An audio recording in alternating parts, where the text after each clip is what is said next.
Happy new season, everybody. It's great to be back, and my thanks to Rob Staten for the previous, I think it's 4 weeks that he's sat in on this show and done a very fine job as well. From all I'm told, I'm so relieved to be back then in those circumstances. Glenn Turner, good to see you. Carlton Palmer as well as we kick off a new season. Do you know, Carlton, I heard somebody on the radio this morning saying that the new football season starts next weekend, and I nearly, in anger, I nearly drove the car off the road.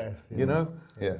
Premier League fixation. They think it's starting next weekend. Well, I'll tell you what now. I mean, for me, the Championship and lower down is much more exciting than the Premier League right now. Yeah, well, me too. And we'll talk about that. I'll pick and choose the games of watching the Premier League now. Much less predictable. Yeah.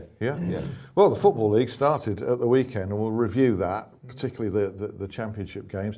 Well, we will start with the Elite.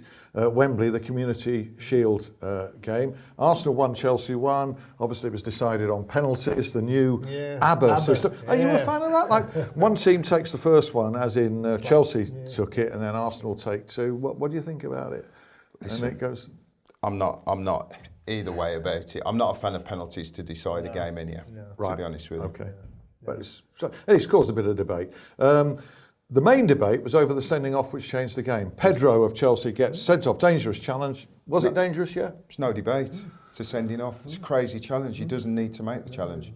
He's going nowhere. Doesn't need to make the challenge. Neutral area of the pitch. Not in, like Carlton says, not going anywhere. Not causing any imminent danger. Why on earth he's raked the back of his Achilles? I don't know.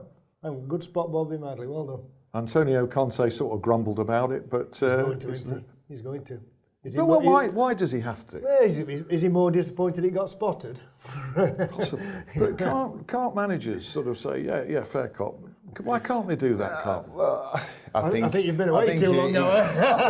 It's difficult, isn't it? It's emotions, isn't it? I mean, when he goes home and he sits down in the cold light today and he sits down and he'd probably say to himself, well, it's a stupid challenge. I'd be interested to know, Carlton, Dave.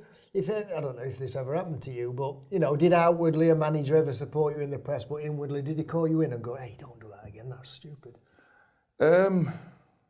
Well, no. When I remember Sheffield United pre-season. I got sent off in pre-season by Keith Hackett. Do you remember? I do. And I missed the start of the season. Yeah. Well, no, he lambasted me in the press and lambasted me in the dressing room. Well, Ron called it as it is.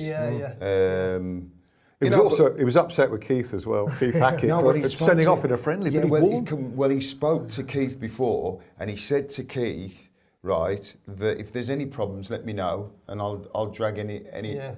You know what I mean? Yeah, drag him off. So he was fuming with Keith. Yeah, he was fuming with everybody. I think on that occasion.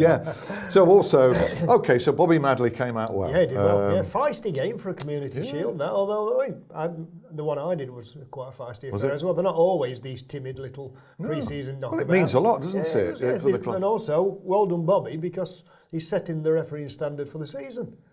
Nobody should be going out there and treating it as a little bit of a warm-up knockabout game. He refereed it properly and he refereed it well. Several early cautions set the tone, gave the players. Yeah. Okay, so well done, Bobby Madley. Arsenal win the first trophy of the season. How important is that psychologically and symbolically? Well, again, I mean, I'm a big Arsene Wenger fan. And what is it? 2 Wembley visits in 10 weeks. It's another trophy, and I know people say it's the only the Community Shield, but it's another trophy, and it starts and by the way, he rested quite a few players, and it sets the tone for a season, a big important season. But again, for me, Arsenal, he does a fantastic job at the club, and you see, the problem is with supporters, and sometimes with chairmen as well. They dictate what the manager does based on results, not on the fact of running a football club. Alex Ferguson and probably Arsene Wenger is probably the last manager in the Premier League, I would assume, that runs the football club. Everybody else now has director of sports and other people in place, right? But Alex Ferguson and Arsene Wenger run the old football club and run it properly. Right, the club's in profit. The club makes money. They develop young players. Right, I know they haven't won the league title, but only one team can win the league title, and they're always there or thereabouts. This season, I've gone for them this season on the basis of this: that in previous 2 years, the team that's not been in the Champions League has won. Right. As, you know, you look at Chelsea, you look at Leicester previously.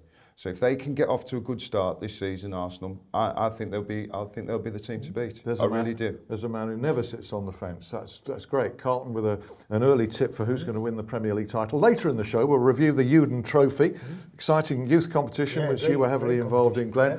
We'll look at the early use of video referees in America, the MLS.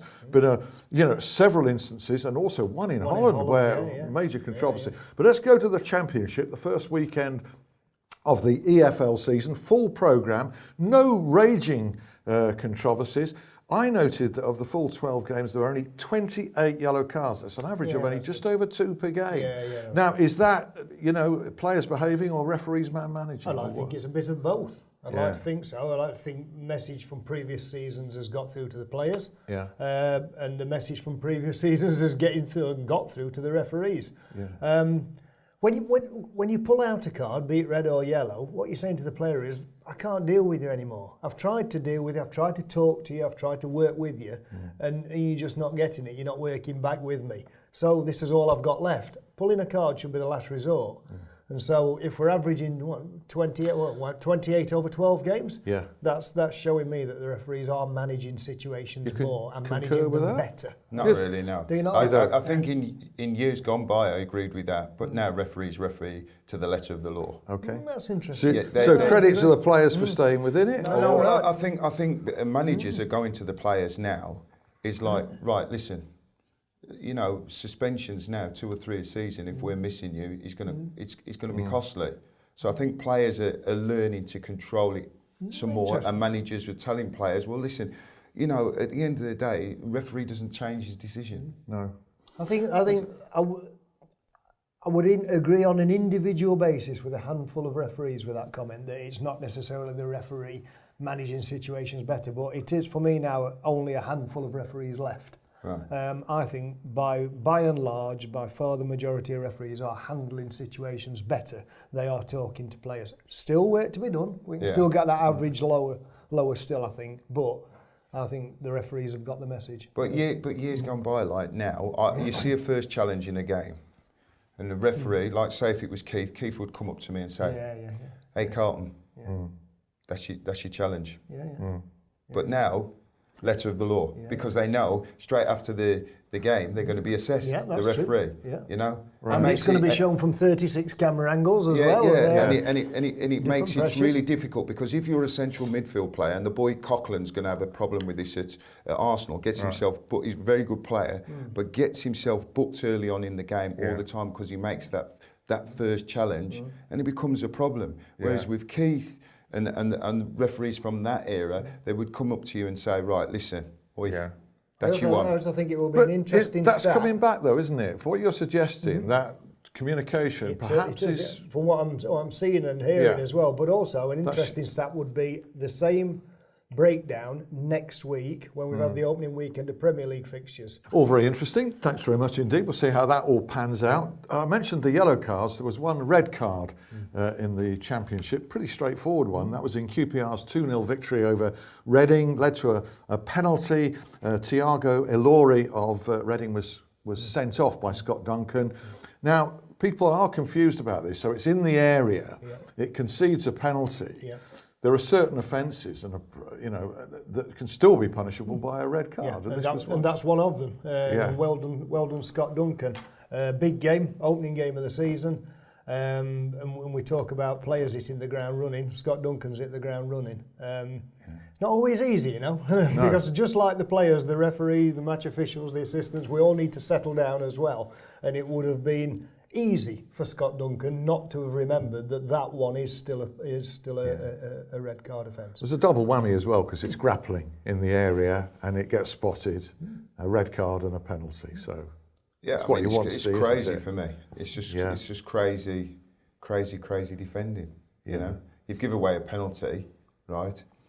But you must know in doing so you're going to receive a red card. So if you can't do anything about it, don't do it. You're better off letting the guy have a shot. He may have missed, the keeper may have saved it, or whatever, but I suppose it's instinctive, heat of the moment, whatever. You've got to think about it as a defender. I mean, Big Ron used to always instill in us, if it was not in he said if the team can win from the position, then commit the foul because Right. there's a minute or whatever to go in the game. But Yeah. if there's plenty of time still to go in the game, let them go through and score.